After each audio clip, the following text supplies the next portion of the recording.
तर psychological counsellor म्हणजे काय?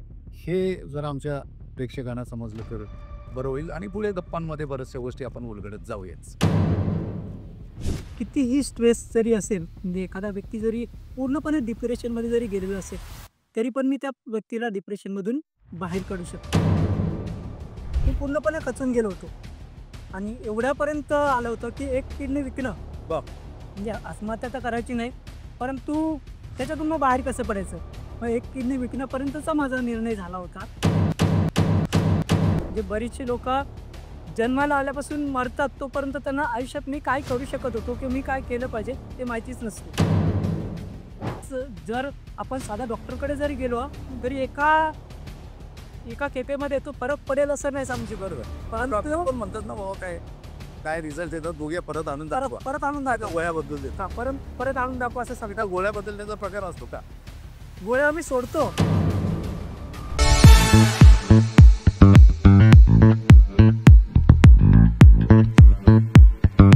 नमस्कार, मी साईनाथ सावंत.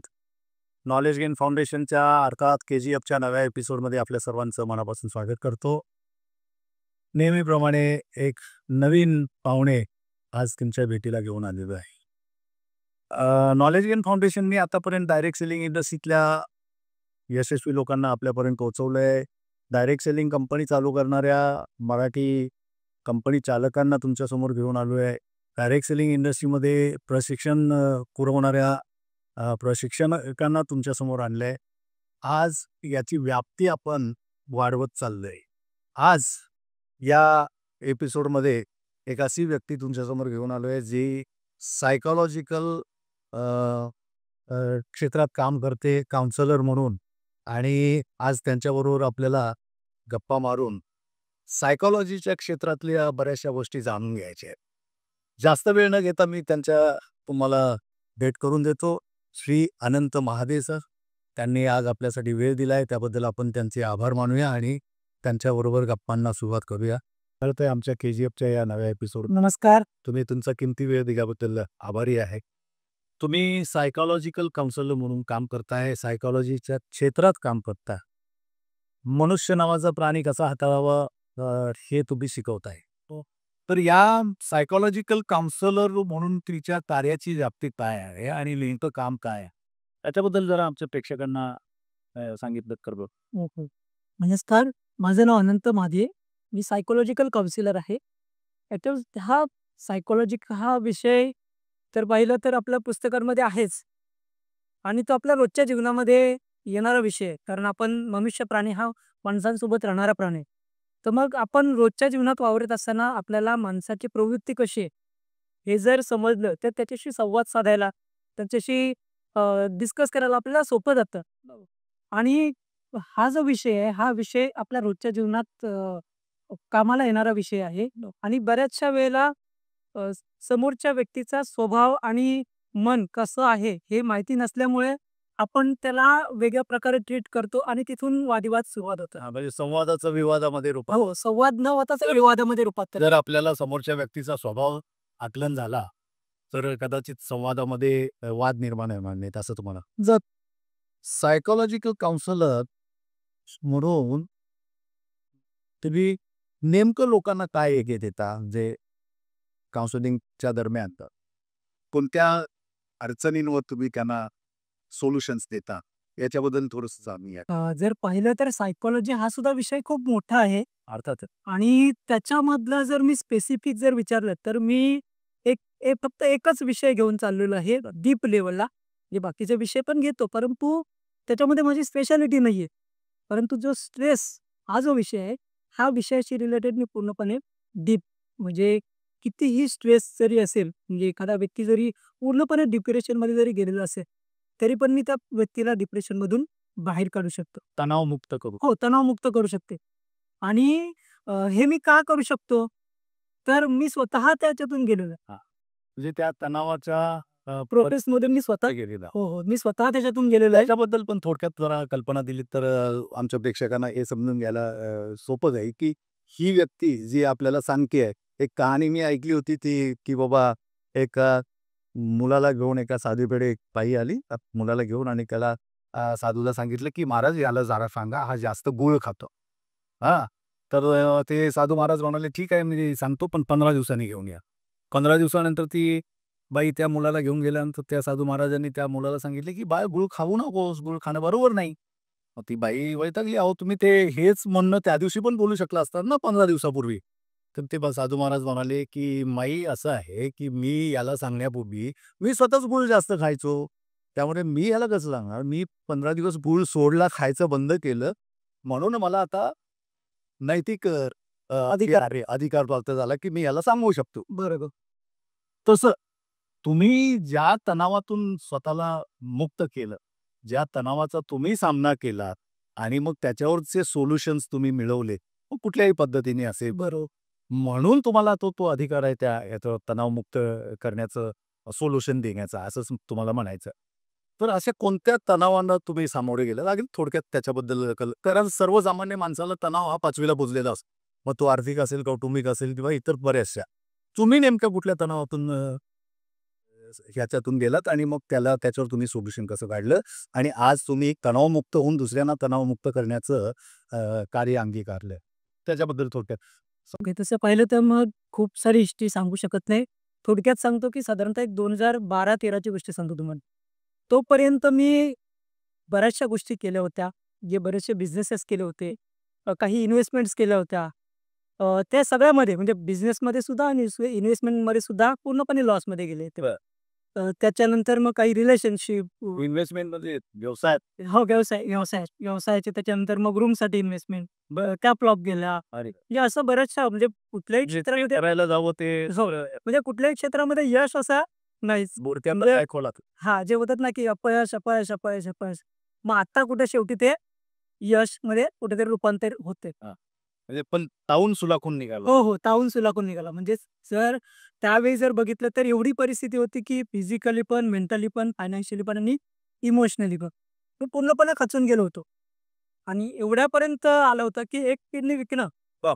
म्हणजे आत्महत्या तर करायची नाही, परंतु त्याच्यातून मग बाहेर कसं पडायचं? मग एक किडनी विकण्यापर्यंतचा माझा निर्णय झाला होता. आणि त्यातून बाहेर पडण्यासाठी मी बऱ्याचशा गोष्टी ट्राय केल्या. मी स्वतःवर बरचसं काम केलं. मी स्वतःवरती जवळपास 2-2.5 लाख रुपये इन्व्हेस्ट केले त्यातून बाहेर पडण्यासाठी. आणि तेव्हा माझ्या असं लक्षात आलं, की हा जो फेज असतो ना, हा फेज खूप कठीण असतो. बरोबर. आणि कित्येक लोकं ह्या फेजमध्ये कित्येक वर्ष अपयशी म्हणून राहतात आणि त्यांच्यावरती एक लेबल लागतो, की अपयशी म्हणून. आणि मग अशा वेळेला जवळची लोकही जवळ करत नाही. हो, जवळची लोकं सुद्धा त्यांचे रंग दाखवतात. असं म्हणता येणार नाही, की त्यांचे रंग रंग दाखवतात, परंतु ते सिच्युएशनच तशी असते. बरोबर. दुरावतात आपण. हां, दुरावतात. निसर्गाचा नियम आहे. हो, निसर्गाचा नियम. हो. तर मग तसं झालं होतं आणि त्यातून बाहेर पडण्यासाठी मी ज्या प्रोसेसमधून बाहेर पडलो, तर मग लक्षात आलं, की आज असे माझ्यासारखे मी ज्या प्रोसेसमध्ये होतो, तर मी ज्या सिच्युएशनमध्ये होतो, असे माझ्यासारखे खूप लोकं आहेत, की जे अपयशामध्ये आहेत किंवा अपयशी जीवन जगतायत. बरं. तर मग त्यांना त्याच्यातून बाहेर काढण्यासाठी काय करू शकतो का? तर मग ह्या क्षेत्राबद्दल हां, म्हणजे जे माझ्या वाट्याला आलं तणाव, स्ट्रेस, तो इतरांच्या वाट्याला येऊ नये. जसा मी मार्ग निवडला किंवा मला मार्ग मिळाला, तो इतरांनाही मिळावा, या चांगल्या उद्देशाने तुम्ही ते मग त्यातून बाहेर पडण्यासाठी मार्ग ते शोधतायत. जे तसं पाहिलं बरोबर. तर आधी गरज आहे. हां, गरज आहे. बरेचसे लोकं शोधतात. बाहेर मार्केटमध्ये आहेत सुद्धा मार्ग. परंतु त्यातले चांगले किती आहेत, वाईट किती आहेत, म्हणजे उपयोगाला येतात किती आणि नाही किती, हे त्याचं त्यांनाच माहिती आहे. कारण मी स्वतः बरेचसे मार्ग अवलंबून झालो.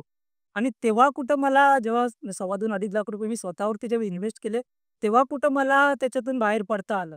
तर मग जेव्हा तो व्यक्ती जेव्हा अशा सिच्युएशनमध्ये असतो ना, तेव्हा एकतर त्याची म्हणजे बऱ्याचशा लोकांची परिस्थितीच आर्थिक परिस्थितीच ढासळलेली असते. मग अशा सिच्युएशनमध्ये तो अजून कर्जबाजारी व्हायचा विचार करत नाही किंवा अजून पैसे खर्च करायचा विचार करत नाही.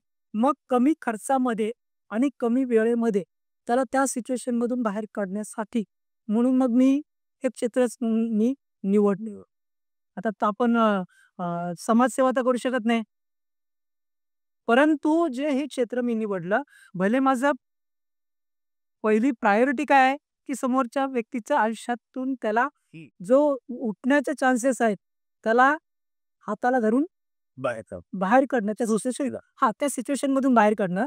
आणि दुसरं सेकंडरी हे आहे की मला त्याच्यातून पैसा कमवायचा. सर सलामत तो पगली 50 म्हणून म्हणा की बऱ्याचदा तणावाला सामोरं जाताना लोक एक जवळचा मार्ग पत्करतात, तो म्हणजे आत्मा. बरोबर की? आणि ती त्यांना वाटते की ह्या सगळ्यातून मुक्ती मिळवण्याचा हाच, कारण ते तेवढं तणाव सहन करण्याची क्षमता, शक्ती नाही नसते सगळ्यांचीच. आणि त्यावेळेला त्याला मानसिक आधाराची आवश्यकता असते. त्यावेळेला कोणीतरी हे सांगणं आवश्यक असतं की हे तात्पुरतं आहे. बरोबर. हे कायमचं नाहीये, याच्यातून तू बाहेर पडू शकतो. तुझ्यामध्ये ती क्षमता आहे. बरं. आणि हे सांगणाऱ्या काउन्सिलरची तुम्ही भूमिका घ्या. त्याच्यामध्ये थोडंसं मी करेक्शन करेन, की कोणाला स्ट्रेस नसतो अशा प्रकारचा भाग नाही. जसं तुम्ही बोललात की पाचेला पुजलेलाच असतो. हो, सगळ्यांना. अगदी अंबानी, टाटा, बिर्ला यांना पण तो स्पेस आहे. परंतु माणसाचं सिच्युएशन कशी असते माहिती आहे, ते एक्सेप्ट करायला तयारच नसतं माणूस. म्हणजे ते कसं होतं माहिती आहे, की जसं प्रत्येक घराची ही सिच्युएशन असते, की प्रत्येक घरामध्ये जर पाहिलं तर बेडच्या खाली, अडगळीच्या ठिकाणी जेव्हा एखादा माणूस जेव्हा पाहुणे येणार असतो ना आपल्या घरात, तेव्हा आपण काय करतो, जी काय अडगळ असते ती दिसू नये म्हणून काय करतो आपण, इकडे तिकडे बरोबर. तसं टाकून झाकून ठेव. झाकून ठेवतो. इकडे तिकडे झाकून ठेवतो, लपवून ठेवतो, म्हणजे ती दिसणार नाही. दिसणार नाहीये याचा अर्थ ती नाहीये असं आहे का? बरोबर. आहे ती, हो. फक्त ती दिसत नाही. तशाच प्रकारे जो माणूस आपल्याला वरून शांत दिसतो, त्याच्यामध्ये काय खदखद चालली आहे ही आपल्याला माहित नसते. म्हणजे वरून आपल्याला तो असा स्माइली चेहरा दाखवतो, परंतु त्या स्माइली चेहऱ्याच्या पाठीमागे काय दडलेलं आहे ते दाखवलेलं मागे काय? त्या मुखवट्याच्या मागे काय तेच आपल्याला माहित नसतं. आणि बऱ्याचशा वेळेला ते आपल्याला जोपर्यंत तो सुसाईड करत नाही तोपर्यंत माहिती पडत. आणि मग त्याच्यानंतर खरं आश्चर्य वाटते, अरे बाबा वाटतच नव्हतं असं कधी करेल असं. म्हणजे याला काय असं झालं होतं किंवा याच्यावरती अशी काय आपत आली होती. आणि कधी असं वाटलं नाही की त्या बोलण्या किंवा वागण्यातून की बाबा हा एवढा विमनस्क झाला असेल आणि एवढ्या टोकाचं पाऊल उचलेल असं वाटलं नव्हतं, असं म्हणताना लोक आढळतात. बरोबर. आणि दुसरी महत्वाची गोष्ट म्हणजे हा झाला एक विषय. आणि दुसरी महत्वाची गोष्ट की बऱ्याचशा लोकांना मी काय केलं पाहिजे व आयुष्य मी काय करू शकतो हेच म्हणजे त्याची पॅशनच लोकांना माहिती नसते. म्हणजे बरीचशी लोक जन्माला आल्यापासून मरतात तोपर्यंत त्यांना आयुष्यात मी काय करू शकत होतो किंवा मी काय केलं पाहिजे हे माहितीच नसतं. ते जाणून घेण्याचा प्रयत्नच करत नाही बरीचशी लोक. आणि त्यांना त्यांचं पॅशन, त्यांना त्यांच्या आयुष्यात काय करू शकतात ते हे जाणीव करून देण्याचं काम सुद्धा आपण करतो. बढ़ती हुई महंगाई यह चिंता का विषय नहीं है, हमारी आमदनी पर्याप्त नहीं है, यही असली चिंता का विषय है। आमदनी बढ़ाने का अवसर हमारे पास है। एक ऐसा पार्ट टाइम व्यवसाय जिसे करते समय अगर आप असफल हुए तो नुकसान शून्य, परंतु अगर आप सफल हुए तो चाहे जितना कमा सकते हैं। समझना चाहेंगे? संपर्क कीजिए, समझ लीजिए, अगर आपको सही लगा तो उसका लाभ उठाइए। तर या तुमचं जे सत्र चालू असतं काउन्सिलिंग, तर या काउन्सिलिंगच्या सत्रामध्ये ज्या लोकांच्या मनात वादळ आहे तर ते वादळ ओळखण्याचं तुमचे काय प्रोसेस आहे? म्हणजे काय तुम्ही त्यांना प्रश्न विचारता, ते सेडिंग करता? आता आपण तर बोललो की बाबा माणूस मरून गेल्यानंतर आपल्याला कळतं अरे हा तर असं वाटत नव्हतं, पण याने कसं काय आत्महत्या. बरोबर. जेव्हा एखादा माणूस तुमच्या समोर येतो तो स्थितप्रज्ञासारखा गप्प बसलाय, मख्ख बसलाय, तर त्याच्याकडून तुम्ही त्याच्या मनात चाललेल्या तणावाचं कसं हे म्हणजे काय प्रश्नोत्तरे वगैरे असतात, तुमची प्रोसेस थोडीशी आमच्या प्रेक्षकांना काही प्रश्न असे असतात की जे ओपन माइंडेड असतात. म्हणजे जिथे त्या व्यक्तीला बोलतं करतो आपण, कारण जेवढा बोलेल तो व्यक्ती तेवढं आपल्याला त्याचा जो मेन रिझन आहे म्हणजे त्याच्या माइंडमध्ये जे सगळं चाललेलं आहे ते नेमकं काय चाललेलं आहे त्याला माइंडमध्ये हो त्याला बोलतं करतं. बऱ्याच तो माइंडेड काही जण असे असतात की जी बोलू शकत नाही किंवा बोलत नाहीत. त्यांचा माइंड असं असतं की नाही सांगायचं नाही कुणाला. परंतु आज ह्या क्षेत्रामध्ये असल्यामुळे आणि बरीचशी लोक समोरून गेल्यामुळे तो म्हणजे असं लोकांना, बऱ्याच लोकांना समोर म्हणजे आजमावल्यामुळे त्यामुळे तो कितीही बोलत नसलेला तरी सुद्धा त्याला आपण बोलता करू शकतो. आणि जरी सुद्धा समजा त्याने बोलला नाही तरी तो व्यक्ती आपल्याला प्रॉब्लेम न सांगता सुद्धा आपण त्याचा प्रॉब्लेम फाइंड आउट करू शकतो. अशा काही टेक्निक्स आहेत ते जसं फेस रिडिंग आहे किंवा त्यांनी फक्त बॉडी लँग्वेज आहे. त्याने फक्त सांगितलं नाही तरी सुद्धा आपण त्याच्या मनातली मनात विचार तुम्ही हो, हो, ओळखू शकतो आणि त्याचा जो प्रॉब्लेम आहे तो प्रॉब्लेम फाइंड आउट करून त्या प्रॉब्लेमवरती सोल्युशन देऊ शकतो. म्हणजे याचं तुम्ही प्रॉपर प्रशिक्षण घेतले. तुम्ही प्रमाणित करून घेतले, सर्टिफाईड तुम्ही काउन्सिलर आहात. जे अशा संस्था आहेत ज्या काउन्सिल हो, सर्व संस्था आहेत की ज्या देतात आणि तुम्हाला सर्टिफाईड भरतात. अच्छा असं. मग ह्या सगळ्या तुम्ही तर म्हणालात की आम्ही त्यांना तणावमुक्त करतो.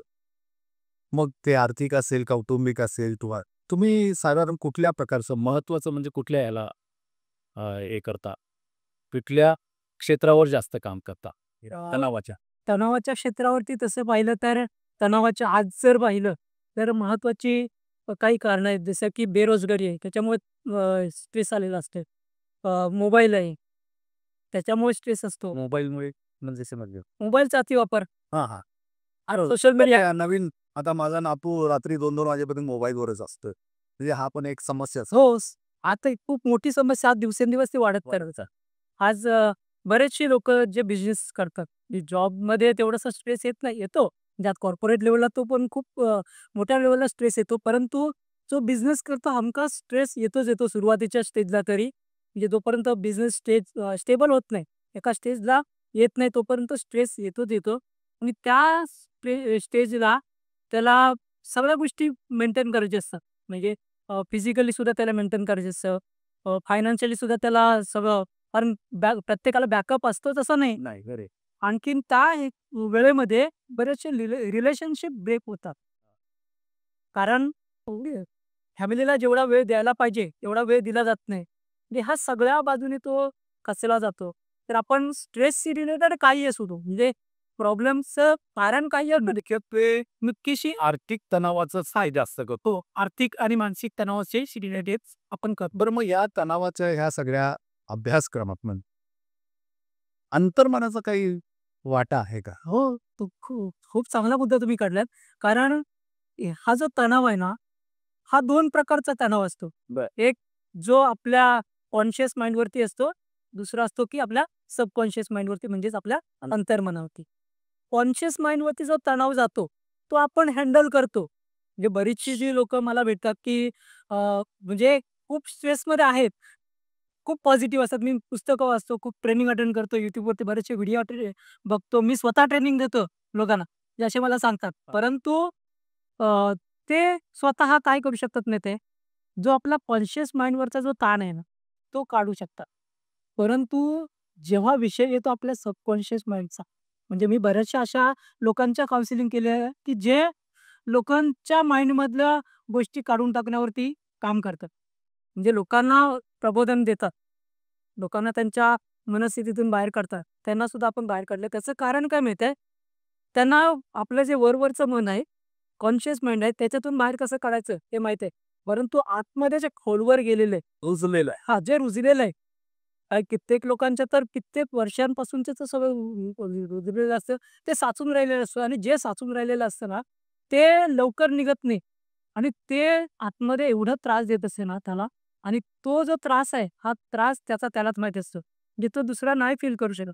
मी स्वतः त्याच्यातून गेलेलो आहे म्हणून मी त्याचं दुःख समजू शकतो किंवा त्याचा त्रास समजू शकतो, की तो त्या कुठल्या सिच्युएशनमध्ये तो स्वतःला काय-काय अनुभवातून घेऊन जात असेल किंवा तो कुठला अनुभव ह्या जे काही अनुभवत असेल ते आपण समजू शकतो. हो, म्हणजे तो कुठल्या स्टेजला असेल, नेहमीच अनुभवू शकतो किंवा समजू शकतो. याला मराठीत आपण मानसोपचार तज्ञ तर म्हणू शकत नाही, पण मानसिक समुपदेशक असं हो, हो, हो, नक्कीच. त्याचा तसं म्हणू नेमका शकतो. शब्द काय हां, मानसिक मानसोपचार तज्ञ म्हटलं तर ॲक्चुअल ती डॉक्टरांची डिग्री येते. सायकियाट्रिस्ट हां, सायकियाट्रिस्ट आणि सायकॉलॉजिस्ट हे वेगवेगळे प्रकारचे. सायकॉलॉजिस्ट जे फक्त समजावून काय करतात मनावरती उपचार करतात. सायकियाट्रिस्ट जे ट्रीटमेंट करतात, ज्यांच्या आपण गोळ्या घेतो. समुपदेशक मानसिक हो. मानसशास्त्राशी निगडीत असलं तर आणि ती फार मोठी गोष्ट आहे कारण आज सामान्य माणूस असो किंवा अगदी उच्च दर्जाचं आयुष्य जगणारा माणूस असो ते वेगवेगळ्या समस्यांना सामोरे जातच असतात आणि त्यांची मानसिक लढाई चालूच असते नाही का. तर या लढाईमध्ये सगळ्यांना जवळ-जवळ मानसोपचार तज्ञाची किंवा मानसिक काउन्सिलर समुपदेशनाची आवश्यकता असते. या इंडस्ट्रीमध्ये म्हणजे आता समुपदेशन ही इंडस्ट्री म्हणूया, कारण तिथे तुम्ही सुद्धा तुमच्या काउन्सिलिंगची काय ती योग्य ती माफक फी लावता बरोबर. आणि हे करता. तुम्ही पण या स्वतः अनुभव घेऊन तुम्ही या इंडस्ट्रीमध्ये आहात. हो. पण मग असे आपले मराठी तरुण किंवा वेगवेगळे लोक या समुपदेशन या कामामध्ये करिअर म्हणून पाहू शकतात का? तुमचं काय मत आहे यावर? हो, नक्कीच. आणि आजच्या दुनियेत जर पाहिलं तर स्ट्रेस खूप वाढत चाललाय किंवा माणसाचं जे मन आहे हे विचलित खूप व्हायला आहे. हा विषय कशाशी रिलेटेड आहे? माणसाच्या मनाशी रिलेटेड आहे आणि खूप विचलित होत चाललंय आणि डिस्ट्रॅक्शन एवढे वाढलेत, की त्याचं प्रमाण दिवसेंदिवस हे वाढत चाललं आहे. आणि त्यामुळे ह्या क्षेत्राला तर वाव खूप आहे. म्हणजे माझ्यासारखे शेकडो जरी आले किंवा लाखो जरी आले, तरीसुद्धा ते पूर्ण नाही. आपल्या भारताची लोकसंख्या हां, आता एवढी एवढी भारताची लोकसंख्या आहे, जी आता शेकडोने आहेत. परंतु ते लाखोने जरी झाले, ही शेकडोची संख्या जरी लाखोने झाली, तरीसुद्धा ते पुरणार नाही.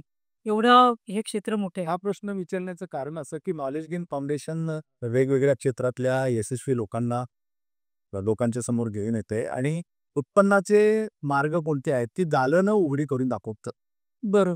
तर आमचा हा हेतू आहे तुम्हाला विचारण्याचा की हे तुमचं क्षेत्र सुद्धा एखाद्या व्यक्तीला ज्याला या क्षेत्रात काहीतरी करावंसं वाटतंय तर तो त्याच्यासाठी आशादायक चित्र निर्माण व्हावं म्हणून हा प्रश्न. नक्कीच. फक्त मी थोडंसंच बोलेन या विषयावर, की ह्या क्षेत्रामध्ये कोण येऊ शकतं? तर पहिली तर गोष्ट त्या क्षेत्राची आवड असायला पाहिजे. म्हणजे नुसतंच मला पैसा कमवायचा आहे, म्हणून जर या क्षेत्रामध्ये गेला तर तो नाही करू शकत. कारण हे क्षेत्र आयुष्यभर शिकण्याचं क्षेत्र आहे. बरोबर. त्यामुळे जर क्षेत्रात आवड नसेल तर तो करू शकत नाही. आणि दुसरी महत्त्वाची गोष्ट, त्या क्षेत्रामध्ये जर त्याला ऐकण्याची सवय नसेल, म्हणजे नुसतं फक्त माझं, माझं तेच सांगायची सवय असेल, तर तो नाही करू शकत. तो काउन्सिलच नाही होऊ. लिसनर असायला. हां, तो लिस्नर असायला हवा. कारण का? जर तो लिस्नर नसेल, तर तो प्रॉब्लेम कसा फाइंड आउट करणार? बरोबर. आणि प्रॉब्लेम जर प्रॉपर फाइंड आउट नाही झाला, तर मग तो सोल्युशन काय देणार? बरोबर. त्यामुळे ह्या क्षेत्रात जर यायचं झालं, तर हे 2 महत्त्वाचे होते असणं. हां, ह्या 2 महत्त्वाच्या गोष्टी आहेत. त्या जर असतील, तर मग हे क्षेत्र तुमच्यासाठी नक्कीच आहे. मग त्याला कुठला कोर्स करावा लागत असेल किंवा काय करावं लागेल असेल तर अशा काही संस्था आहेत हो, हो, संस्था आहेत. बऱ्याचशा संस्था आहेत. ज्याच्यामध्ये हो, ज्याच्यामध्ये आपण सर्टिफाईड काउन्सिलर होऊ शकतो. कोर्स करून आपण काउन्सिलर होऊ शकतो. काउन्सिलर हा पण एक उत्पन्नाचा मार्ग करू शकतो बरोबर. आणि केवळ उत्पन्नाचा मार्ग नाही तर लोकांचं आयुष्य सुसह्य करून बरोबर. पैसे कमवण्याचा. हां, महत्त्वाचं ते आहे. म्हणजे आज जर मला विचाराल तर माझं प्रायमरी काय आहे, तर समोरच्या व्यक्तीच्या आयुष्यात बदल घडला पाहिजे, पॉझिटिव्ह बदल घडला पाहिजे. सेकंडरी काय आहे, त्याच्यातून पैसा पण कमवायचा आहे. ऑब्व्हियस आहे. हां, परंतु जर तो भाव नसेल, तर तसंच पैसे कमवणं नुसतंच पैसे कमवायचे असेल तर ते नाही होऊ शकत. आणि डोकं दुखतंय आणि गुडघेदुखीच्या गोळ्या देऊन पैसे कमवतोय असं हां, आणि ह्या क्षेत्रात आज जर पाहिलं तर जे डॉक्टर करू शकत नाहीत, ते सुद्धा आपण करू शकतो. कारण असं, जे हे एक मी का सांगतोय, तर बरेचसे जर पाहिलं तर तुम्ही YouTube किंवा Googleवरती सुद्धा सर्च करू शकता याच्याबद्दल माहिती, की 90% आजारांचं मूळ नाही. हां. हे मानसिकच असतं. मनोशारीरिक आजार आहे. हां, अगदी म्हणजे आधी म्हणा हां, पण 90% आजार 90% आजार हे सायकोसोमॅटिक आजार आहे. म्हणजे त्याचं मूळ काय आहे? आपल्या मनातले नकारात्मक विचार. म्हणजे आपणच आपला सगळ्यात मोठा दुश्मन आहोत. अगदी हो. आजारी पाडणारा. म्हणजे बाकीच्या बाहेरच्या गोष्टी नंतर आल्या. परंतु आपणच स्वतःला काय करतो? आजाराची आजारी पहिली मनात होते हो. मग नंतर शरीरावर हो, कारण त्या गोष्टीवर लक्षणं दिसायला जर आपण त्याच्यावरती काम केलं, तर 90% आजार असे दूर होऊ शकतात. म्हणजे मुळावरती काम केलं तर नाहीसे करण्यात हो. मदत होतो. म्हणजे असे कित्येक केसेस मी हँडल केलेले आहेत आता, की बरेचसे डॉक्टर्स केले, त्यांनी काही फरक पडला नाही. बरेचसे चेकअप केले, त्याच्यात काही निघालं नाही. असं म्हणजे प्रॉब्लेम काय नाही. सांगता येईल का जे तुम्हाला लक्षात राहिलंय की बाबा हा प्रकार मी केला आणि त्याचा तुम्हाला अभिमान पण वाटतो आणि त्या व्यक्तीला त्या सगळ्या ह्याच्यातून बाहेर काढले असं एखादं उदाहरण आमच्या प्रेक्षकांचं ओके, आता ह्याच्याशी रिलेटेड पहिलं सांगतो. कारण हा मुद्दा आलाय मग. माझा एक मित्र म्हणजे आधीच्या वर्गात होता. तो एकदा असंच मला फोन केला त्याने, बोलतं मला मुलासाठी काउन्सिलिंग घ्यायची आहे. काउन्सिलिंग घेतली आणि प्रॉब्लेम काय होता माहिती आहे? त्याच्या छातीत दुखायची. राहायला ग्रांट रोडला आणि प्रॉपर मुंबई. म्हटल्यानंतर तिथे काही डॉक्टर नाही आहेत अशातला भाग नाही. पुष्कळ. बरेचसे डॉक्टर्स केले. त्याच्यानंतर मग खूप सारे चेकअप केले त्याने. परंतु त्याच्यात काहीच जाणवलं नाही. बरं. तर त्याच्यामध्ये काहीच नाही जाणवलं. मग प्रॉब्लेम काय आहे? तर मग जेव्हा मी असं करतोय तेव्हा त्याला जेव्हा कळलं, तेव्हा त्याने फोन केला आणि मला नाही फोन केला, ऑफिसच्या नंबरवरती फोन केला. तर त्या मॅडम मला बोलल्या, की तुमच्या मित्राने फोन केला होता. मग त्यांच्याशी चर्चा झाली, काउन्सिलिंग झाली. बरं. साधारणतः एक 1.5-2 तासाची काउन्सिलिंग झाली. त्याला काही गोष्टी सांगितल्या, काही गोष्टी करायला सांगितल्या, काही गोष्टी करवून घेतल्या आणि जर 2 दिवसांनी मी फोन केला त्याला मित्राला, की म्हटलं कसं काय आहे? तर बोलत्या थोडंसं थोडं-थोडं दुखतंय. बरं. बरं आहे, फरक आहे, पण थोडं-थोडं दुखतंय. अजूनही दुखतंय थोडं. हां, थोडंसं दुखतंय. प्रमाण कमी आहे. मग नंतर मग बरेच दिवस जवळपास म्हणजे 15-20 दिवस मी काही फोन नाही केलेला. त्याने पण काय मला फोन नाही केलेला. मी 20-25 दिवसानंतर म्हणजे जवळपास महिना झाला असेल, मी फोन केला त्याला सहजच. तर म्हटलं, "कसं आहे मुलाचं?" तर बोलतोय, "बरं झालं दुखायचं. पूर्णपणे बरं झालं." तर मला वाटलं मस्करी करतोय, मित्र आहे. मला वाटलं मस्करी करतोय. तो तर मस्करी कशाला करू, मी मठात आहे. स्वामींच्या कोणाच्या तरी मठात होत्या. तर मठात आहे मी खोटं बोलला मला. खोटं कशाला बोलू? तर बोलतो, "खरंच बरं झालं."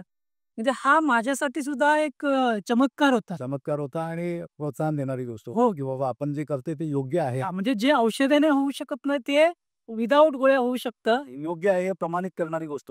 हो. आणि अशा बऱ्याचशा केसेस आहेत. म्हणजे हे एक झालं, आता रिसेंटली झाली. आणि मोठ्या जसं तुम्ही बोललात, की काही फरक पडलेल्या व्यक्ती आहेत का?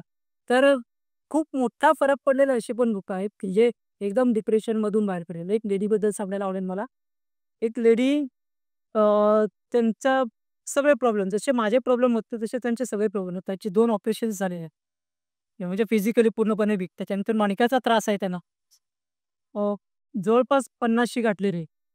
आणि ह्या वयामध्ये त्यांना हा फिजिकल त्रास तर होताच. त्याच्यासोबत घरातले बरेचसे प्रॉब्लेम्स होते. इन्कम सोर्सेस नाही घरात. वाढवायचं असं. आर्थिक चणचण, त्याच्यानंतर घरातले काही करायला द्यायचे नाही. घरातलं वातावरण अजिबात पूरक नाही. पूर्णपणे बऱ्याचशा सगळ्या गोष्टीतून पूर्णपणे निगेटिव्ह. आणि तेव्हा माझं ऑफिस पण नव्हतं. तेव्हा मग त्यांची काउन्सिलिंग कुठं करायची? इथून सुरुवात होती. आता त्यांच्या घरी करू शकत नव्हतो. मग करणार कुठे? नाही. हां, हॉटेलमध्ये बसून ते करणार नाही आपण. कारण ते सगळ्या गोष्टी सांगायचे म्हटलं तर कुठेतरी शांत जागी बसून ते बोलावं लागेल. मग त्यांच्या मैत्रिणीकडे, त्या राहायला लोअर परेलला, त्यांच्या मैत्रिणीकडे विरारला आम्ही काउन्सिलिंग अरेंज केली. कारण ते सगळे विषय सांगायला पाहिजे ना. बरोबर आहे. तर मग ती पहिल्या काउन्सिलिंगमध्ये ती लेडी जे बोलली होती ना, अक्षरशः ती रडली होती आणि ते मला बोलले होते. मी त्यांना पहिलं जेव्हा विचारतो, की "तुम्ही काउन्सिलिंग कशासाठी घेतलंय? काउन्सिलिंग घेण्याचं कारण काय?" हे काहीतरी कारण आहे. बरोबर. तर मग त्या मला बोलल्या, की "जगायचं की मरायचं? चालायचं. ह्याचा डिसिजन मला घ्यायचा आहे. बरं. ह्या डिसिजनसाठी मी काउन्सिलिंग घेतो." म्हणजे शेवटचा पर्याय म्हणून मी काउन्सिलिंग घेतलेलं आहे. तर मग हा झाला पहिला काउन्सिलिंगचा भाग. पहिल्याच काउन्सिलिंगच्या वेळी जवळपास त्यांना 10-20% फरक ओपन केलंय. हां, 10-20% फरक पडला. पहिलीच काउन्सिलिंग जवळपास 3 तास चाललं. बरं. 10-20% फरक पडला आणि हा काय सगळा एकाच काउन्सिलिंगमध्ये होण्याचा विषय नव्हता. तर जवळपास पुढचे 4-5 महिने झाले. त्यांच्या काउन्सिलिंग चालू होत्या. 4-5 महिने काय सलग नाही. 15 दिवसातून एकदा. बरोबर. अशा काउन्सिलिंग चालू होत्या आणि आज ती लेडी बरं. आज ते बोलते, की मी हॅपी असते. म्हणजे त्यांचा फीडबॅक सुद्धा माझ्या चॅनलवरती आता जाईल. आताच परवा त्यांनी फीडबॅक दिलाय. म्हणजे तणावातून पूर्णपणे मुक्त झाला. हां, तणावातून पूर्णपणे मुक्त झालाय आणि फक्त तणावातूनच नाही, त्यासोबतच आतली एनर्जी क्लीन करता ऑटोमॅटिकली बाहेरच्या गोष्टी पण त्यांच्या बदलायला लागल्या. बाहेरचं वातावरण पण त्यांचं बदलायला लागलं. त्यांच्या घराचं वातावरण बदललं. घरातलं वातावरण बदलायला लागलं आणि ऑटोमॅटिकली आता मला सांगा, जेव्हा 40शी उलटते तेव्हा जॉब मिळत नाही लोकांना. हां, खरं आहे. परंतु त्यांना 50शीला येऊन जॉब मिळाला. तो जॉब जो लग्नाच्या आधी करत होत्या.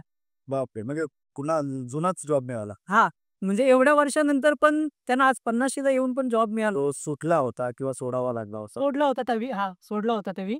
म्हणजे काय थोडक्यात आयुष्य पूर्वपदावर आलं. अन्न, वस्त्र, निवारा यापैकी वस्त्र ही गरज भागवणं ही खर्चाची बाब न ठरता उत्पन्नाचा मार्ग ठरला तर समजून घ्यायला आवडेल, संपर्क करा, समजून घ्या, आवडलं तर त्याचा लाभ घ्या. तर आपण महत्वाच्या 3 गोष्टींवरती काम करतो. बरं. पहिलं तर आपण आपल्या एनर्जीवरती काम करतो. आपली इनर एनर्जी, ही एनर्जी बऱ्याच वेळेला आपली डाऊन झालेली असते. ही एनर्जी वाढवण्यासाठी आपण काम करतो. ते वाढवण्यासाठी काम करण्यासाठी काय लागतं? तर पहिलं तर आपल्या मनामध्ये जे सगळं निगेटिव्ह गेलेलं आहे, साधलेलं आहे. हां, निगेटिव्ह जे साचलेलं आहे, साचून आलेलं आहे इतक्या वर्षांचं, तर ते काढून टाकण्यावरती आपण भर देतो. बरं. कारण ते काढलं तर काहीतरी नवीन टाकू शकतो आणि चांगलं टाकू शकतो. तिथून मुक्त करणं हो, ते काम करतो. त्याच्यानंतर आपल्या जे सबकॉन्शियस माइंड आहे, त्या सबकॉन्शियस माइंडवरती काम करतो. आपल्या इमोशन्सवरती काम करतो. निगेटिव्ह इमोशन्स आपल्या माइंडमध्ये जे असतात, ते इमोशन काढून टाकण्यावरती काम करतो. हे झालं पहिलं, की इनर एनर्जी काम. माइंड एम्प्टी करायचं का? हो, माइंड एम्प्टी आणि नुसतं एम्प्टी नाही. कारण असं बोलतात ना, की खाली दिमाग शैतान का घर होता है. बरोबर. असं चांगल्या गोष्टी पण त्याच्यामध्ये भरतो. पण एम्प्टी झाल्याशिवाय भरता येत. ही पहिली प्रक्रिया एम्प्टी करणं आणि त्याला सकस आहार दे. बरोबर. हा झाला पहिला मुद्दा. दुसरं झालं आपण आपल्या बॉडीच्या एनर्जीवरती सुद्धा काम करतो. कारण जसं आपण मगाशी विषय बोललो होतो, की 90% आजारांचं मूळ हे काय आहे? आपले नकारात्मक विचार. म्हणजे आपल्या ह्या सगळ्या विचारांचा प्रभाव आपल्या बॉडीच्या एनर्जीवरती सुद्धा पडतो. बरोबर. मग ते क्लीन करण्यावरती आपण काम करतो. म्हणजे थोडक्यात क्लिन्झिंग थेरपी आहे. हो, क्लेन्झिंग करतो. बरोबर आहे. आणि तिसरं आपण आपला ऑरा क्लेन्झिंगवरती काम करतो. बरं. ऑराच्या एनर्जीवरती पण काम करते. आणि ह्या तिन्ही गोष्टीवरती काम करतो आणि त्यामुळे तो जो फरक पडतो, हा फरक. ऑरा एनर्जी जी आहे, याच्यावर थोडंसं प्रकाश. कारण हा पण बऱ्याच लोकांसाठी नवीन विषय आहे. आता ऑरा समजून घेण्यासाठी कशी फोटोग्राफी पण अस्तित्वात आली असं ते ऐकले. नक्की. ही एक कशाचं बरं हिप्नॉटिझमचं एक 2-3 दिवसाचं शिबिर अटेंड केलं होतं, तेव्हा त्या सरांनी सांगितलं की तुमचा ऑरा समजून घेण्यासाठी चित्र म्हणजे फोटो थोडा आली आहे. अल्फा, बीटा वगैरे काय. त्याच्यावर जरासं तुमचं त्याच्यावरती जे पाहिलं तर तसं तो पूर्णपणे खूप मोठा विषय आहे. परंतु हां, थोडक्यात जर पाहिलं तर अ, हा जे आपला जो ऑरा असतो, हा आपल्या गोष्टींचा सुद्धा परिणाम असतो. बरं. मग सुरुवातच तिथून. कारण बऱ्याचशा वेळेला कसं करतात, की फक्त बाहेरच्या एनर्जीवरती काम करतात. काही जण करतात या एनर्जीवरती काम. परंतु फक्त बाहेरच्या एनर्जीवरती जर आपण काम केलं, तर जो आपल्याला रिझल्ट पाहिजे आणि आतून बदल नाही होणार ना. बरोबर आहे. म्हणजे हे जे काम केलं जातं, हे कशावरती काम केलं जाणार आहे? आपल्या बाहेरच्या एनर्जीवरती काम केलं ना. फार तर आपण आपल्या बॉडीच्या एनर्जीवरती काम करू शकतो ऑराच्या थ्रू.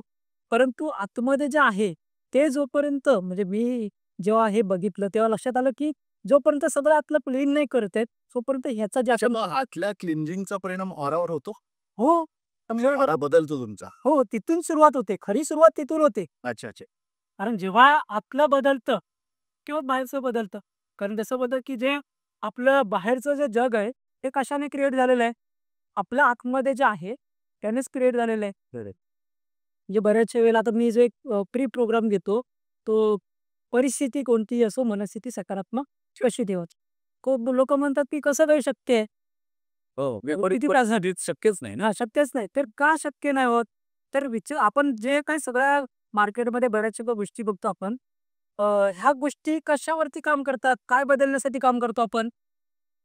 म्हणजे मी तुम्हाला सांगितलं ₹2.5-2.5 लाख रुपये मी स्वतःवरती स्वतःवरती खर्च. तर मग ते कशावरती केले? तर माझे विचार बदलण्यासाठी मी काय केलं? याच्यावरती काम केलं.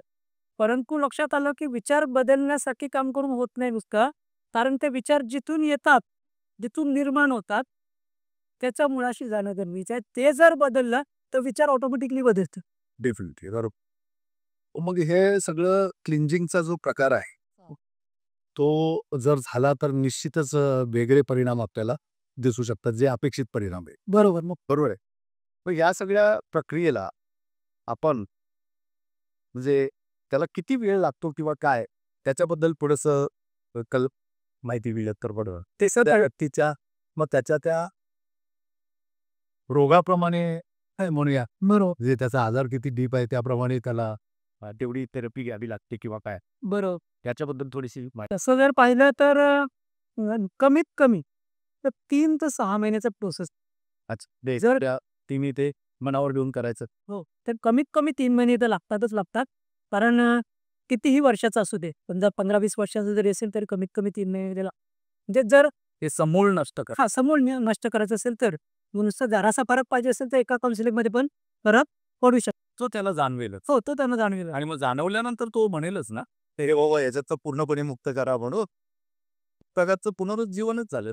मी ज्यांना आज वय झालेलं असेल, बऱ्याचशा त्यांच्या घडामोडी त्यांच्या आयुष्यात घडून गेलेल्या असतील, हे सगळं जर नष्ट करायचं असेल तर एक 6 महिन्याचा पिरियड जातो. 6 महिन्याचा कालावधी जातो आणि त्याच्यानंतरचा जो तो व्यक्ती होतो ना, की तो स्वतः असं बोलू शकतो, की स्वतः असं म्हणू शकतो, की माझा पुनर्जन्म झाला. हां, नक्कीच. त्याला त्याच्यासाठी तो पुनर्जन्मच असेल ना. कारण त्या सगळ्या ह्याच्यातून समस्येतून मुक्त होणं किंवा त्याला सामोरं जाण्याचं धारिष्ट्य प्राप्त होणं ते एक प्रकारे पुनर्जन्म. जो माणूस आपलं स्वतःचं जीवन नष्ट करायला निघालाय त्याला जर त्याचं समाधान मिळालं तर त्याच्यासाठी पुनर्जन्मच आहे तो. म्हणजे एवढी ताकद ह्या समुपदेशनामध्ये आहे. थोडंसं आता तुम्ही बोललात, ही ताकद बऱ्याचशा लोकांना काय वाटतं माहिती आहे, समुपदेशन म्हणजे काय? नुसतं फक्त समजावत असतील. हां, नुसतं हां, असतील. नुसतं समजावून काय होणार आहे? ते काय मी पण समजवलं. तुम्ही ऐकायचंच नाही ठरवलं, नुसतं हो, हो म्हटलं आणि आतमध्ये घुसूच दिलं नाही, त्याचा काय उपयोग? मी पण समजवेन. परंतु मी जे करतो काउन्सिलिंग ते डीप लेव्हलला करतो. म्हणजे नुसतं फक्त समजावत नाही, तर बरेचसं आम्ही जे करतो हे प्रॅक्टिकल लेव्हलला असतं. म्हणजे तुमच्या काही थेरपीज आहेत का? थेरपीज नाही करत. काही टेक्निक्स आणि टूल्स आहेत, की जे आपण यूज करतो, ते कुणीही वापरू शकतो. म्हणजे छोटी मुलं सुद्धा वापरू शकतात. माझी छोटी मुलगी करते तर 2.5-3 वर्षाची मुलगी आहे ती सुद्धा करते. म्हणजे ह्याचा साइड इफेक्ट काय नाही. आणि ते टेक्निक्स आणि टूल्स एवढे पॉवरफुल आहेत ना, की त्याचा परिणाम एवढा होतो सर, की त्याचा परिणाम तो स्वतः बघतो. म्हणजे आज जर आपण साध्या डॉक्टरकडे जरी गेलो, तरी अ, एका खेपेमध्ये तो फरक पडेल असं नाही सांगू शकत. परंतु पण म्हणतात ना बाबा काय रिझल्ट येतात बघूया परत आणून दाखवा. परत आणून दाखव. तो वया बदलून दे. परत आणून दाखव असं सांगितलं. इथं गोळ्या बदलण्याचा प्रकार असतो का? गोळ्या आम्ही सोडतो. नाही म्हणजे गोळ्या येत तसेच बाबा ही थेरपी नाही दुसरी नंतर तिसरी असं नाही, काय प्रकार? हे करतोच, परंतु असं नाहीये कारण ही जी बरीचशी टेक्निक्स आहेत ना, हे टेक्निक्स एवढ्यापर्यंत पॉवरफुल आहेत, की मी असे पेशंट हँडल केलेले आहेत, की ज्यांच्या सायकायट्रिस्टच्या गोळ्या चालू होत्या आणि त्या बंद केल्या. अच्छा, शारीरिक आजारांवर पण तुमची हे समुपदेशन काम करतं. जसं एखाद्याला समजा मानसिक भीती वगैरे हे शारीरिक आजार समजा मधुमेह होणं, हे तणाव जास्त झाल्याचं पण लक्ष आहे. तणावाच्या चिकित्सा येते. तर मग तणाव कमी करू व त्याला हे तणू त्या मधुमेहावर पण आजारावर काही त्याचा फायदा झाल्याचं चित्र फायदा फायदा होऊ शकतो सर, परंतु आपण गॅरंटी नाही देऊ शकत, की पूर्णपणे बरा होईल. कारण कसं माहिती आहे, ब्लड प्रेशर तणाव बरेचसे आजार हे कसे असतात, त्याच्याशी रिलेटेड आजार असतात. सर्व त्यामुळे त्याच्यात फरक पडणार बरं व्हायला मदत करतो. हो, बरं व्हायला मदत करू शकतो. हां, म्हणजे तसं पूर्णपणे सांगणार नाही आणि ते सांगणं बेस्ट आहे. बरोबर, अनएथिकल. बरं. तर एकूण या काउन्सिलिंगमुळे तो त्याचं कात टाकण्याचा प्रकार होऊ शकतो. हो, नक्की. ते साप जेव्हा कात टाकतो तो नवीन ते सळसळतं चैतन्य घेऊन येतो तसं. असं म्हणू शकता किंवा जे गरुडाबद्दल जे बोललं जातं, गरुडाचं आयुष्य किती वर्ष असतं? 70 वर्ष आयुष्य असतं. 40 वर्षानंतर जे त्याला यातना भोगाव्या लागतात. इथे यातना भोगायची गरज नाहीये. गरुडासारखं हे करायची गरज आहे काय पुनरुज्जीवन हां, प्राप्त होईल. पुढची जी वर्ष आहेत, तो पूर्णपणे नवीन लाईफ, खूप चांगल्या प्रकारचं लाईफ जगू शकतो. एवढं नक्कीच सांगू शकतो. मनाची अनंत खेळ आहेत याचा अर्थ. आणि त्याचा थांगपत्ता लागणं मुश्किल आहे. म्हणजे त्याचा कुणाला ते खूप डीप आहे ते. बरोबर. खोल आहे. आणि ही आता सर्वसामान्य माणसांना गरज आहे. नक्कीच. बऱ्याचदा असं म्हटलं जातं, की बाबा एखाद्याकडे असं काउन्सिलिंगसाठी जावं आणि मी अमुक ठिकाणी काउन्सिलिंगला जातोय असं म्हटलं तर काही लोकं त्या माणसाला काय समजतात बडा समज. हां, बरोबर मानसिक आजारी ते त्याला वेगळ्याच कॅटेगरीत गिनती करतात. अरे ते तसं होऊ नये म्हणून ते सांगायचं पण टाळतात लोकं. हो. हां? तर वेड्यांसाठी हे आहे की शहाण्यांसाठी आहे जरा? मला विचाराल तर वेड्यांसाठी सुद्धा आहे आणि शहाण्यांसाठी सुद्धा आहे. आणि शहाणे वेडे होऊ नये यासाठी सुद्धा आहे. हां, तर त्याच्याबद्दल पण तशी पण एक केस तुम्हाला सांगतो. एक मुलगा जे त्याला आई-वडील घेऊन आले होते. कशासाठी? तर अबनॉर्मल म्हणून घेऊन आले. ॲबनॉर्मल. हां, अबनॉर्मल म्हणून घेऊन आले होते काउन्सिलिंगसाठी. ते बोलले की गोळ्या चालू आहेत ऑलरेडी, तर मग त्या गोळ्या बंद होऊ शकतात का? तर मग मी त्यांना काही प्रश्न विचारले आणि त्याच्यामध्ये पहिलं हे जाणून घेतलं, की तो लहानपणापासून तसा होता, हां. की मी नंतर झालाय. जर लहानपणापासून जन्मापासून तर तसा असेल, तर त्याचे चान्सेस कमी असतात ते बदलायचे. बरोबर. परंतु जर तो नंतर तसा झाला असेल ना, तर तो 100% बदलू शकतो. अच्छा. आणि त्यांना मी सांगितलं, की हा बदलू शकतो आणि आता बदललाय. म्हणजे असं नाही बदलू शकतो नाही, आता तो बदललाय. थेरपी घेतल्यानंतर त्याच्यावर काउन्सिलिंग घेतलं. सुरू केल्यानंतर पुरेसा वेळ दिल्यानंतर आता त्याचं आयुष्य आता जवळपास 5 महिने झाले या गोष्टीला. 5 महिन्यात तो एवढा तयार झालाय, की त्यानं आपल्या चॅनलवरती म्हणजे चॅनल आहे अनंत मादी माझ्याच नावाने. त्या चॅनलवरती त्याने व्हिडिओ पण टाकले. म्हणजे त्याचा आता व्हिडिओ पण जाईल. अजून गेला नाहीये. व्हिडिओ पण जाईल त्याचा. त्याचा स्वतःचा अनुभव. अरे वाह! ही खूप मोठी गोष्ट आहे. काही आमच्याच घरात एक सायकॉलॉजिकल प्रॉब्लेम्स येणारी व्यक्ती आहे, निर्मला मिमी. ज्याला बऱ्याचदा शॉक ट्रीटमेंट बी गेली, त्याच्या गोळ्या चालू आहेत, त्याच्या कानात आवाज येतात आणि तो अमावास्या पौर्णिमेला इतका भडकतो, अर्वाच्य भाषेत बोलत राहतो. पण तो बोलतो कोणाला, त्याने एक मनात प्रतिमा निर्माण केली आहे. त्या प्रतिमेला शिव्या असतो. ओके. आणि मग त्या शिव्या घालत असताना आजूबाजूची नावं त्याला माहिती आहे. त्या नावं घेऊन तो शिव्या घालतो. त्यामुळे लोकांना वाटतं आम्हालाच शिव्या घाल. आता ते बऱ्याच जणांना माहिती झाले. हो, ज्यांना माहिती आहे ते समजून घेतात. गेली अनेक वर्षे त्याने त्याचं लग्न आणि केलं नाही. अनेक वर्षे तो त्या समस्येला झुंजतोय. देवी अत्यंत सालस माणूस आहे.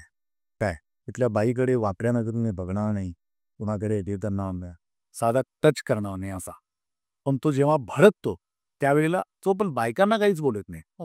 आजूबाजूला तो स्वतःशीच शिवीगाळ आणि तो कोणीतरी त्याच्या आजूबाजूला तो माणूस आवाज येत त्या माणसाला आज तो आहे असं गृहीत धरून त्याला शिव्या. ठीक आहे. ऐकताना ऐकणाऱ्याला ते अपवाद. बरोबर. तर असे अनेक लोक मार्केट म्हणजे समाजात आहेत. तर त्यांना चालू असलेल्या गोळ्या म्हणा किंवा त्यांना ह्या समुपदेशनामुळे काही त्याच्यावर परिणाम होऊ शकते. हो, 100% त्यांना लाभ होऊ शकतो का? नक्कीच. म्हणजे आपण असं सांगू शकत नाही, की गोळ्या 100% सुटतील. कारण त्या व्यक्तीचा नेमका प्रॉब्लेम काय आहे?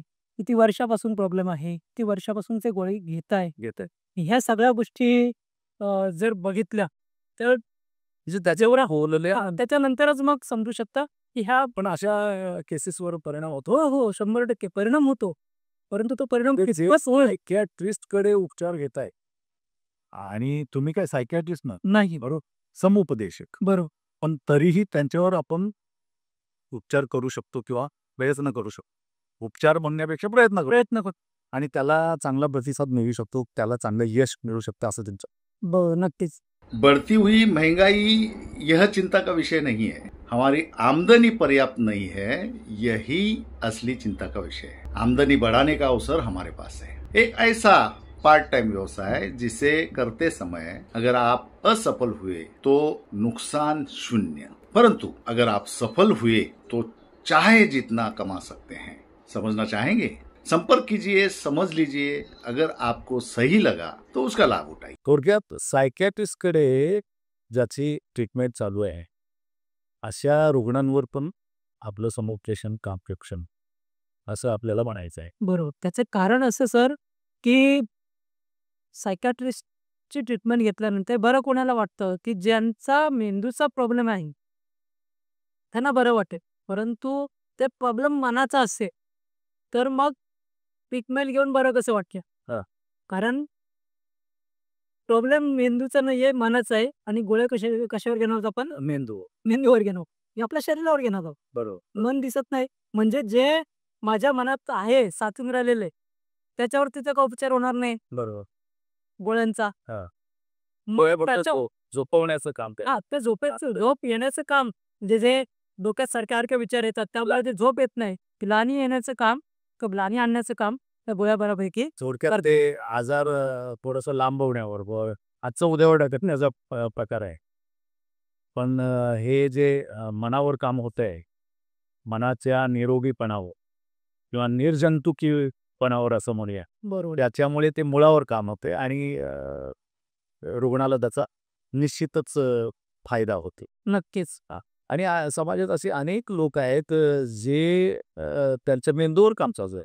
हो. आणि ते पालकांना, रुग्णांना किंवा रुग्णांच्या आप्तेष्टांना म्हणा की माहीतच नाही की आपण समुपदेशनाचा बेनिफिट घ्यायला पाहिजे, फायदा.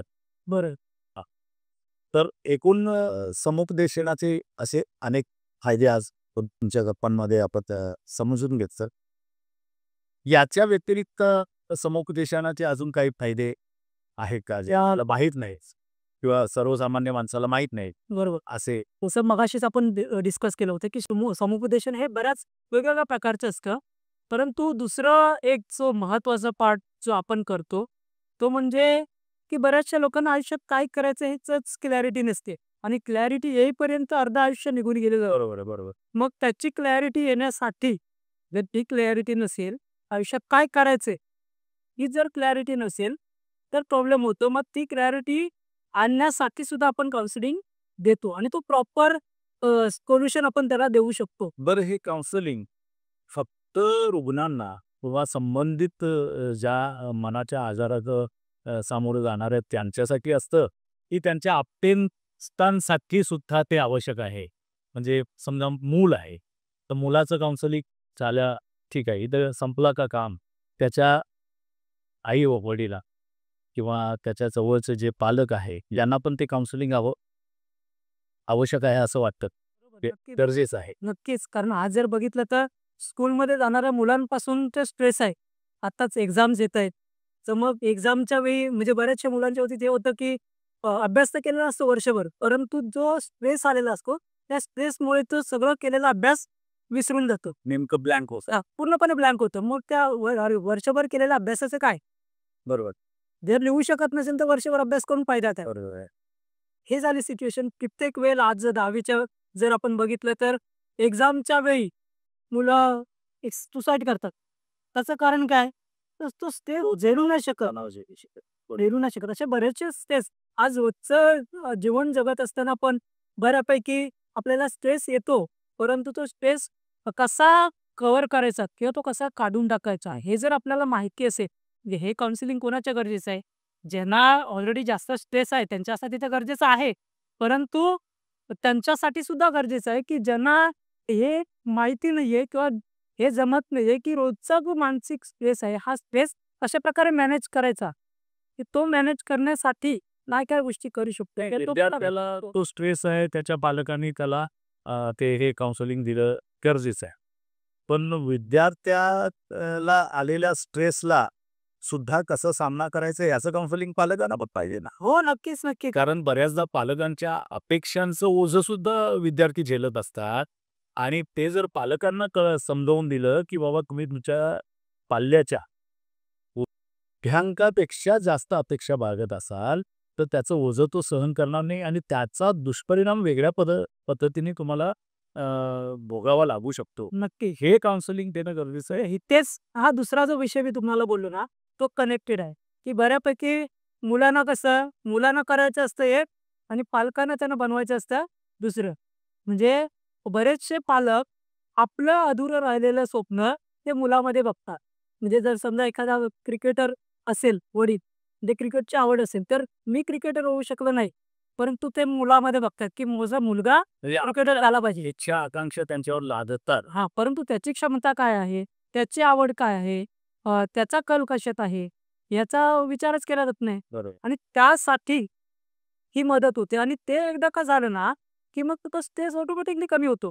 दूर होतं. बरोबर. दूर होतो, निघून जातो. म्हणजे जे तुम्ही पण अनुभवलं असेल, जे आपल्या आवडीचं काम असतं, त्या कामामध्ये आपण रात्री 1-1, 2-2, 3 वाजेपर्यंत काम करू शकतो. थकवा जाणवत नाही आणि जर जबरदस्ती काम करत असेल, तर तो जॉबच्या 8 तास सुद्धा त्याला त्या 24 तासासारखे वाटतात. नाही, म्हणजे एखाद्या माणसाला 1-2 किलोमीटर चालल्यानंतर असं वाटतं, की फार मला थकवा आलाय.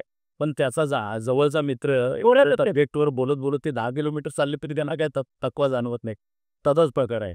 म्हणजे मनाला उभारी देणाऱ्या गोष्टी कोणत्या आहेत, याचं आकलन झालं तर बरचसं मोठं काम करता येईल. नक्कीच.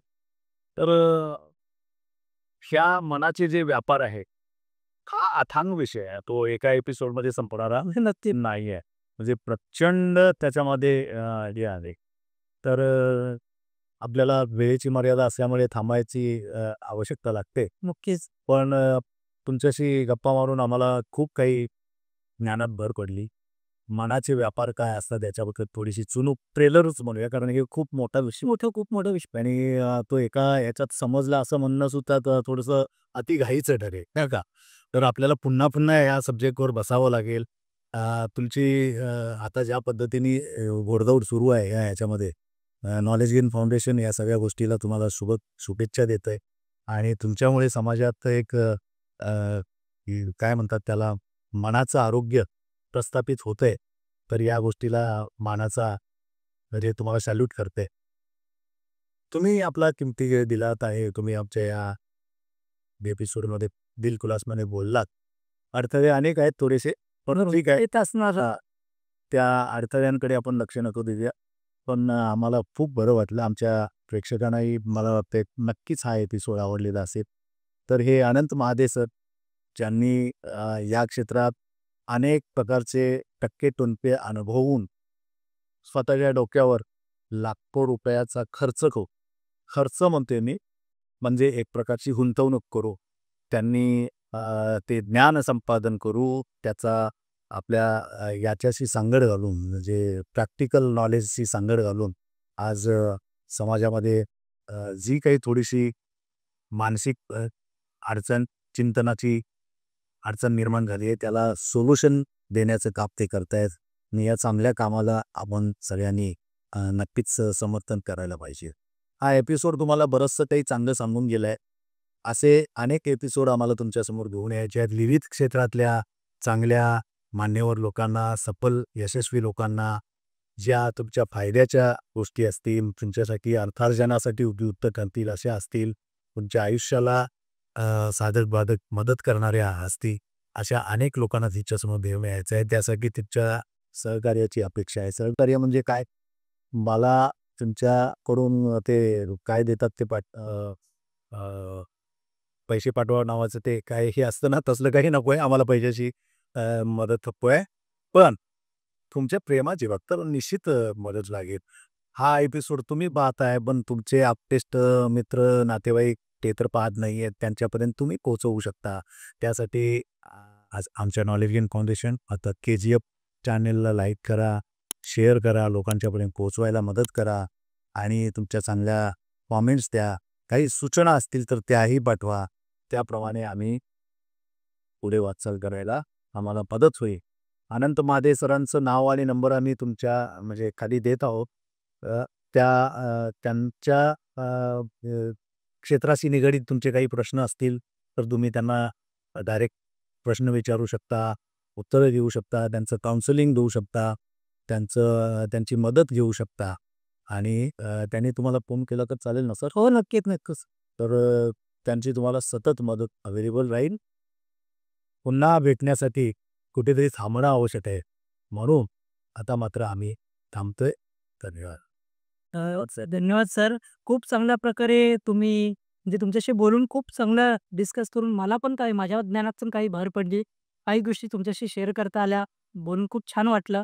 आणि तुमचा जो मोटो आहे KGFचा नॉलेज गेन फाउंडेशनचा जो मोटो आहे की अ, ज्ञानाचा भंडार लोकांची खुलं करणं, लोकांसमोर उघड करणं, हे भंडार फक्त तुमच्यापुरतंच मर्यादित न ठेवता ते आपल्या मित्रमंडळी, नातेवाईक यांना सुद्धा शेअर करा, असं मी आवाहन करतो. जाता एक सांगायचं राहून गेलं, सरांचं एक पुस्तक आहे. पुस्तकाबद्दल जरा सांगा. माझं एक पुस्तक सुद्धा आहे. पुस्तकाचं नाव आहे वैचारिक धन. ते पुस्तक सुद्धा काही ठिकाणी अवेलेबल होतं. म्हणजे ideal book stall, majestic book stall या ठिकाणी पण अवेलेबल होतं. सध्या ते अवेलेबल नाहीये. काँग्रेस आहे त्याची प्रतिमा इथे देणार आहोत. तुम्ही त्यांच्याशी डायरेक्ट फोन करून तुम्ही मागवायचं पाठवू शकतो. मी त्यांनी हो, जर ते पैसे पाहिजे तर हो, पाहिजे असेल तर पाठवू शकतो. तर तुम्ही त्यांच्याकडून मागवू शकता, जे तुमच्या याला खूप आयुष्यात कामाला येऊ शकतं. तर लवकरच भेटूया नवीन पाहुण्यांबरोबर. धन्यवाद. धन्यवाद.